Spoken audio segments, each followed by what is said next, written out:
If you want your bike to go from this to this, you're in the right place. Alright, so the Amazon showed up and brought us this package. Okay, so what we ordered was 2 blinker connectors. Now, the reason why this is important is because the blinkers themselves, now yes, these are wraparound blinkers. They don't come with any connectors, so we're gonna have to solder these on, and then that's gonna give us a nice setup.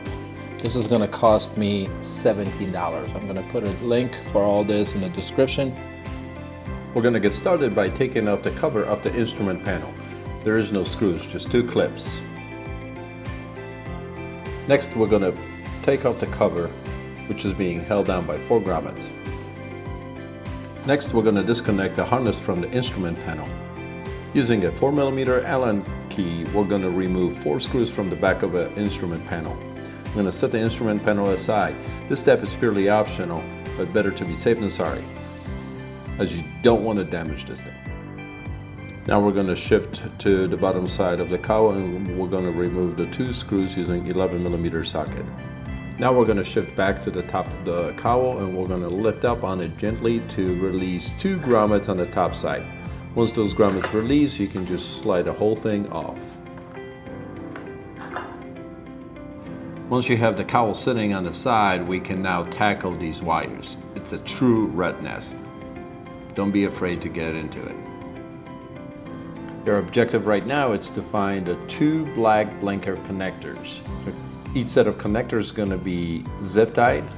You're going to have to cut the zip ties and pay attention to the labels. Once you have them disconnected, make a note of which one is which. Once you have the connectors disconnected, it's time to remove the blinkers. You're going to remove the screw on the back side of each blinker.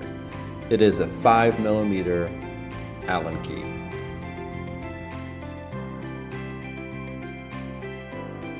So now that we have everything disconnected, we've got the 2 leads.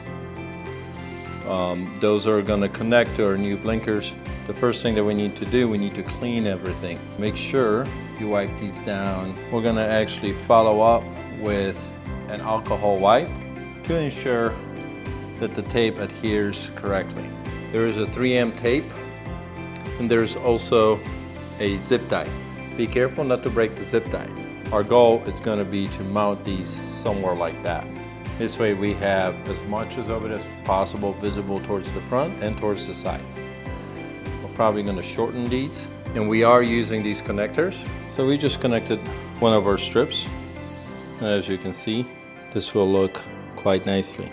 Now pay attention, these are directional, so you want to position them correctly. I highly recommend that you turn the blinkers on, because these strips, as you can tell, they're directional. So the last thing that you want to do is put it on this way. You want to have it like that. This way the front of it stays on the longest, and it just bleeds off nicely, like so. Now the fun part. We're actually going to use a combination of zip ties and some Velcro straps to clean up all this wiring over here.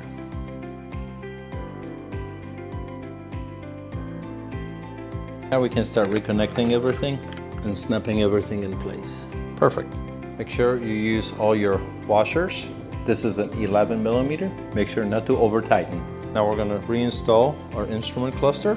And just because we're dealing with a lot of vibration on the bike, we will put just a tiny bit of thread lock. Now you want to use blue thread lock because you want to be able to remove this. If you were to use the red one, this thing is never coming off. Make sure you hear the click when you plug everything up. Don't over tighten. Perfect, everything is working. Left blinker, right blinker. Beautiful. Now we can remount the covers. I think it looks much better.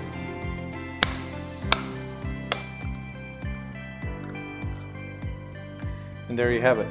I think this is a much cleaner look. Let me know what you think in the comments below. And please subscribe, like, and let me know if you want any more of this content. Stay tuned. Thanks for watching, and don't forget to subscribe for new videos.